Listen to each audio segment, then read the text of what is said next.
ambaye alikuwa ni mwanafunzi bora wa umri wa miaka 16 ambaye amekumbwa na ndoa za utotoni.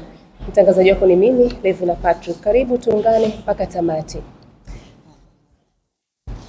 Karibu sana binti. Hebu tueleze ilikuwaje? Asante. Yes, mimi ni msichana wa umri wa miaka 16 na ni mmoja wa waathirika wa kukatishwa masomo kupitia ndoa za utotoni. Lakini nilipoolewa sikuwa nimeelewa nini maana ya ndoa. Na pia ndoa ilinipa athari kubwa, kwani ilinipa maumivu makubwa kwa sababu sikufahamu naenda kufanya nini kwa sababu nilishinikizwa. Lakini ndoa hii iliniletea maumivu, na sio maumivu tu, bali ni majuto ya moyo pia. Tukiachana majuto, pia niliona ndoto zangu zote zimefifia. Mbele nilikuwa sioni, sijui naenda wapi. Mpaka sasa hapa nilipo, nipo na machungu ya kuwa katika ndoa hiyo. Lakini kupitia ndoa hii nimejifunza mengi sana. Na ninavyoongea hapa si ni kwa ajili yangu tu, bali ni kwa ajili ya mamilioni ya wasichana wote ambao wanaathiriwa na ndoa za utotoni. Hivyo basi, kupitia hii fundisho ama kupitia nilichokipitia mimi kwenye ndoa za utotoni, nahitaji ama ni funzo pia kwa wazazi ambao wanawashinikiza watoto kuingia katika ndoa za utotoni. Tupo na mwalimu Deusi ambaye ni mwalimu wa shule ya msingi Kimara ambapo alikuwa anasoma binti huyo. Karibu mwalimu, hebu tuambie ni hatua gani ambayo ulichukua baada ya binti huyo kuolewa? Hatua tulizozichukua baada ya kupata taarifa kama binti ameolewa, tulitoa taarifa kwenye vyombo vya sheria, na baada ya hapo tuliomba wafuatilie kwa umakini sana huyu binti, kwa sababu ni mdogo. Cha kwanza hajafikisha miaka 18, ndio kwanza miaka 16. Kwa hiyo tulitoa taarifa kwa vyombo vya serikali ili waweze kufuatilia hili kwa umakini ili aweze kurudi shule. Tunaye baba wa binti. Karibu sana mzee. Na kwa nini uliamua kumwozesha binti yako wakati alikuwa ni mwanafunzi ambaye alikuwa anafanya vizuri sana? Haukujua sheria inasemaje?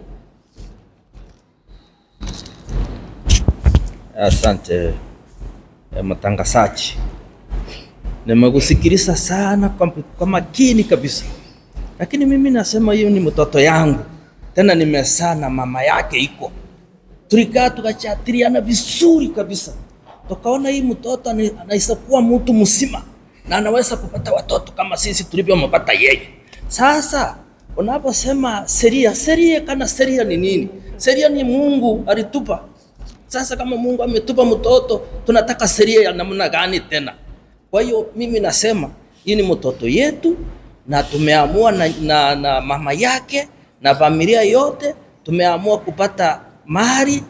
Hata watoto wao wako hapo wakimura. Watoto wa Kimura watoto wanataka wasome na wao waende juu. Huyu kusoma kwake hakuna faida kwa sisi.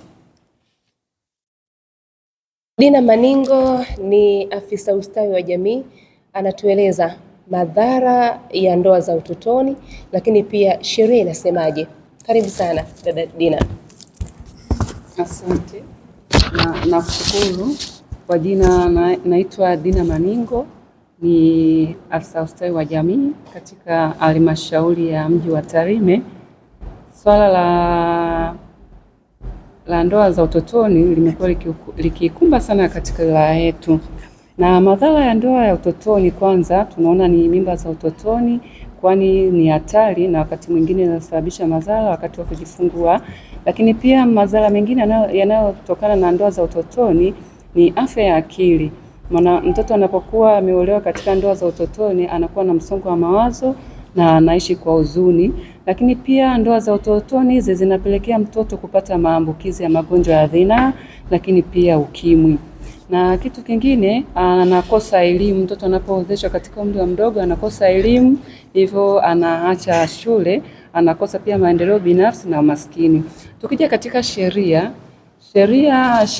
tuna sheria zetu za nchi ambazo zinatuongoza. Kifungu cha sheria na